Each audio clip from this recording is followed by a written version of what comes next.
എല്ലാ വിദ്യാർത്ഥികൾക്കും പുതിയൊരു വീഡിയോയിലേക്ക് സ്വാഗതം.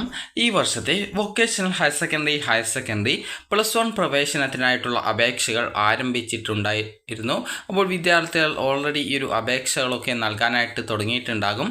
അപ്പോൾ വിദ്യാർത്ഥികൾ ശ്രദ്ധിക്കേണ്ട, അതായത് പല വിദ്യാർത്ഥികളും ചോദിക്കുന്ന കാര്യമാണ്, എന്താണ് group B course? Vocational higher സെക്കൻഡറിയിലെ ഗ്രൂപ്പ് ബി കോഴ്സ് എന്താണ് എന്നുള്ളത്. അപ്പോൾ നിങ്ങൾ തിരഞ്ഞെടുക്കുന്ന കോഴ്സിൽ, അതായത് നിങ്ങളിപ്പോൾ ഒരു ഉദാഹരണം പറയുകയാണെങ്കിൽ നമുക്ക് ഈ കോഴ്സ് ലിസ്റ്റ് നോക്കാം. അപ്പോൾ ഈ ഒരു കോഴ്സ് ലിസ്റ്റ് നോക്കുന്ന സമയത്ത് ഈ ഒരു കോഴ്സിൽ ഈ ഒരു ഫിസിക്സ്, കെമിസ്ട്രി, അതുപോലെ തന്നെ ബയോളജി എന്നിവ ഉണ്ടെങ്കിൽ അതാണ് ഈ ഒരു ഗ്രൂപ്പ് ബി കോഴ്സ് എന്ന് പറയുന്നത്. അതുപോലെ തന്നെ ഈ ഒരു ഗ്രൂപ്പ് എ കോഴ്സ് എന്ന് പറഞ്ഞാൽ ഫിസിക്സ്, കെമിസ്ട്രി, മാത്സ് എന്നിവ ഉള്ള സബ്ജക്റ്റാണ് ഈ ഒരു ഗ്രൂപ്പ് എ കോഴ്സ്. അപ്പോൾ ഈ ഒരു ഗ്രൂപ്പ് ബി കോഴ്സ് പഠിച്ചാലുള്ള പ്രധാനപ്പെട്ട ഗുണം എന്താണ് എന്നുള്ള കാര്യം നമുക്ക് നോക്കാം. അപ്പോൾ ഈ ഒരു ഗ്രൂപ്പ് ബി കോഴ്സ് നിങ്ങൾ പഠിക്കുകയാണെങ്കിൽ നിങ്ങൾക്ക് നീറ്റ് പരീക്ഷ എഴുതാം. അതായത് മെഡിക്കൽ മേഖലയിലേക്കുള്ള പ്രവേശനത്തിനായിട്ടുള്ള നീറ്റ് പരീക്ഷ, അതുപോലെ തന്നെ നഴ്സിംഗ് പ്രവേശനമൊക്കെ നേടുന്നതിനായിട്ട് സാധിക്കും. നിങ്ങൾക്കിപ്പോൾ സ്ക്രീനിൽ കാണാൻ സാധിക്കുന്ന സബ്ജക്റ്റുകൾ കാണാം. അതായത് ഈ ഒരു assistant designer, fashion, home and made ups എന്ന് പറഞ്ഞുകൊണ്ട് കാണാം. അപ്പോൾ അതിൽ നിങ്ങൾക്ക് കാണാം, അതിലെ ആ ഒരു കോഴ്സ് കോമ്പിനേഷൻ എന്ന് പറയുന്നത് English, entrepreneurship development, physics, chemistry, biology എന്നുള്ളതാണ്. അപ്പോൾ ഈ ഒരു ഫിസിക്സ്, കെമിസ്ട്രി, ബയോളജി എന്നിവ വരുന്ന സബ്ജക്റ്റുകളാണ് ഗ്രൂപ്പ് ബി കോഴ്സുകൾ. അപ്പോൾ ഈ ഒരു കോഴ്സ് പഠിക്കുന്നതിനോടൊപ്പം നിങ്ങൾക്ക് അഡീഷണൽ ആയിട്ട് മാത്തമാറ്റിക്സ് കൂടി പഠിക്കാൻ പറ്റും. അപ്പോൾ നിങ്ങൾ ഈ ഒരു ഫിസിക്സ്, കെമിസ്ട്രി, ബയോളജി എന്നിവ ഉള്ള കോഴ്സ് തിരഞ്ഞെടുക്കുന്ന സമയത്ത് നിങ്ങളോട് സ്കൂളിൽ നിന്ന് ചോദിക്കും, നിങ്ങൾ അഡീഷണൽ മാത്സ് പഠിക്കുന്നുണ്ടോ എന്നുള്ളത്. അപ്പോൾ നിങ്ങൾ പറയേണ്ടത് പഠിക്കുന്നുണ്ട് എന്നാണ്. കാരണം നിങ്ങൾക്ക് അഡീഷണൽ മാത്സ് കൂടി പഠിക്കുകയാണെങ്കിൽ നിങ്ങൾക്ക് ഈ ഒരു എൻജിനീയറിംഗ്, അതായത് കീം പരീക്ഷ കൂടി, അതായത് ഫാർമസി കോഴ്സിലേക്കുള്ള പരീക്ഷ കൂടി എഴുതാനായിട്ട് സാധിക്കുന്നതാണ്. അപ്പോൾ അതുകൊണ്ട് തന്നെ വിദ്യാർത്ഥികൾ +2 ഈ ഒരു സബ്ജക്റ്റുകൾ പഠിക്കുന്ന സമയത്ത്, അതായത് ഗ്രൂപ്പ് ബി കോഴ്സ് പഠിക്കുന്ന സമയത്ത് നിങ്ങളോട് സ്കൂളിൽ നിന്ന് ഈ ഒരു അഡീഷണൽ മാത്സ് പഠിക്കുന്നുണ്ടോ എന്ന് ചോദിക്കും. അപ്പോൾ നിങ്ങൾ ആ ഒരു കോഴ്സ് കൂടി പഠിക്കുന്നുണ്ട് എന്ന് പറഞ്ഞുകൊണ്ട് ആ ഒരു പരീക്ഷയ്ക്ക്, അതായത് ആ ഒരു സബ്ജക്റ്റ് കൂടി പഠിക്കേണ്ടതാണ്. അപ്പോൾ അങ്ങനെയെങ്കിൽ നിങ്ങൾക്ക് ഈ ഒരു ഏതൊക്കെ വിഷയങ്ങൾ +2 ശേഷം പഠിക്കാം എന്നുള്ള കാര്യം നോക്കാം.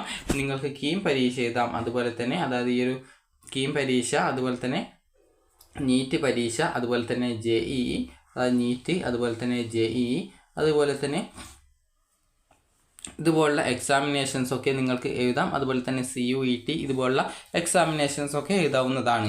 അപ്പോൾ പല വിദ്യാർത്ഥികളും അഡീഷണൽ മാത്സ് എടുക്കാതെ ഈ ഒരു +2 ശേഷം നിങ്ങൾക്ക് നീറ്റോ അല്ലെങ്കിൽ നഴ്സിംഗ് പ്രവേശനത്തിനൊക്കെ നിങ്ങൾക്ക് പ്രവേശനം നേടാനായിട്ട് ആ ഒരു സമയത്തായിരിക്കും നിങ്ങൾക്ക് ഈ ഒരു, അതായത് നീറ്റ് പരീക്ഷയൊക്കെ എഴുതാൻ പറ്റുന്ന, അതായത് കീമൊക്കെ എഴുതുന്ന സമയത്തായിരിക്കും വിദ്യാർത്ഥികൾ പറയുക അഡീഷണൽ മാത്സ് അന്നേരം ആ ഒരു സമയത്ത് എടുത്തിട്ടില്ല എന്നുള്ളത്. അപ്പോൾ അതുകൊണ്ട് തന്നെ വിദ്യാർത്ഥികൾ ശ്രദ്ധിക്കേണ്ട പ്രധാനപ്പെട്ട കാര്യം, നിങ്ങൾ ഈ ഒരു ഗ്രൂപ്പ് ബി കോഴ്സാണ് എടുക്കുന്നത്, അതായത് ഈ ഒരു ഫിസിക്സ്, കെമിസ്ട്രി, ബയോളജി എന്നിവ ഉള്ള കോഴ്സാണെങ്കിൽ അത് +2 സയൻസിന്, അത് ബയോളജി സയൻസിന് ഈക്വൽ ആണ്. അപ്പോൾ അതുകൊണ്ട് തന്നെ നിങ്ങൾക്ക് ഈ ഒരു ഫിസിക്സ്, കെമിസ്ട്രി, ബയോളജി ഉള്ള വിഷയം എടുക്കുന്ന സമയത്ത് നിങ്ങളോട് സ്കൂളിൽ നിന്ന് അഡീഷണൽ മാത്സ് പഠിക്കുന്നുണ്ടോ എന്ന് ചോദിക്കുമ്പോൾ അതുകൂടി പഠിക്കുന്നുണ്ട് എന്ന് പറഞ്ഞുകൊണ്ട് ആ ഒരു കോഴ്സ് കൂടി പഠിക്കാനായിട്ട് ശ്രദ്ധിക്കേണ്ടതാണ്. അതുപോലെ തന്നെ +1 തൊട്ടേ നന്നായിട്ട് പഠിക്കേണ്ടതാണ്. കാരണം പിന്നീട് മാർക്ക് കുറഞ്ഞ ശേഷം പിന്നീട് ആ ഒരു കാര്യം പറഞ്ഞിട്ട് കാര്യമുണ്ടാവില്ല. അതുകൊണ്ട് തന്നെ ഓരോ ക്ലാസ്സുകൾ ആരംഭിക്കുന്ന സമയത്ത് നന്നായിട്ട് പഠിച്ച് നല്ല മാർക്ക് വാങ്ങിക്കാനായിട്ട് ശ്രദ്ധിക്കുക. അപ്പോൾ വിദ്യാർത്ഥികളും രക്ഷിതാക്കളും ശ്രദ്ധിക്കേണ്ട കാര്യം, ഈ ഒരു വൊക്കേഷണൽ ഹയർ സെക്കൻഡറിയിൽ ഗ്രൂപ്പ് ബി കോഴ്സ് എല്ലാ സ്കൂളുകളിലും ഇല്ല. കാരണം ഓരോ ജില്ലയിലും വൊക്കേഷണൽ ഹയർ സെക്കൻഡറിയുടെ എണ്ണം കുറവാണ്. അപ്പോൾ നിങ്ങൾ വൊക്കേഷണൽ ഹയർ സെക്കൻഡറിയിൽ ഈ ഒരു ഗ്രൂപ്പ് ബി കോഴ്സാണ് പഠിക്കുന്നതെങ്കിൽ അത് ബയോളജി സയൻസിന് ഈക്വൽ ആണ്. കാരണം ഫിസിക്സ്, കെമിസ്ട്രി, ബയോളജി എന്നിവ അതിൽ ഉൾപ്പെടുന്നുണ്ട്. അതിനോടൊപ്പം നിങ്ങൾക്ക് അഡീഷണൽ മാത്സ് കൂടി പഠിക്കുന്നതിനുള്ള അവസരമുണ്ട്. അപ്പോൾ അതുകൊണ്ട് തന്നെ വിദ്യാർത്ഥികൾ അപേക്ഷ സമർപ്പിക്കുന്ന സമയത്ത് ഈ ഒരു നിങ്ങൾക്ക് അലോട്ട്മെൻറ്റ് എവിടെയെങ്കിലും ഈ ഒരു ഗ്രൂപ്പ് ബി കോഴ്സിൽ കിട്ടുകയാണ് എങ്കിൽ നിങ്ങൾ അഡീഷണൽ മാത്സ് കൂടി പഠിക്കുക.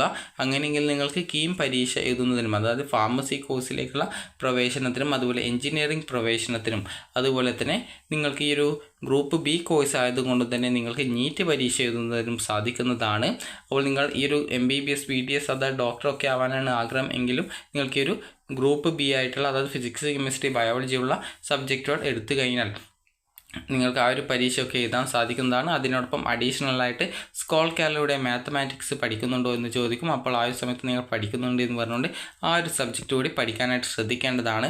അപ്പോൾ ഗ്രൂപ്പ് ബി കോഴ്സ് എന്ന് പറഞ്ഞാൽ അതിൽ ഫിസിക്സ്, കെമിസ്ട്രി, അതുപോലെ തന്നെ ബയോളജി എന്നീ സബ്ജക്റ്റുകൾ ഉണ്ടാവും. അതാണ് ഗ്രൂപ്പ് ബി എന്ന് പറയുന്ന കോഴ്സ്.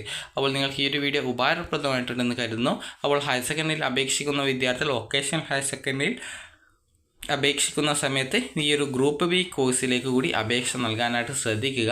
അപ്പോൾ നിങ്ങൾക്ക് ഈ ഒരു വീഡിയോ ഉപകാരപ്രദമായിട്ടുണ്ടെങ്കിൽ ലൈക്ക് ചെയ്യുക, ഷെയർ ചെയ്യുക. Thank you for watching.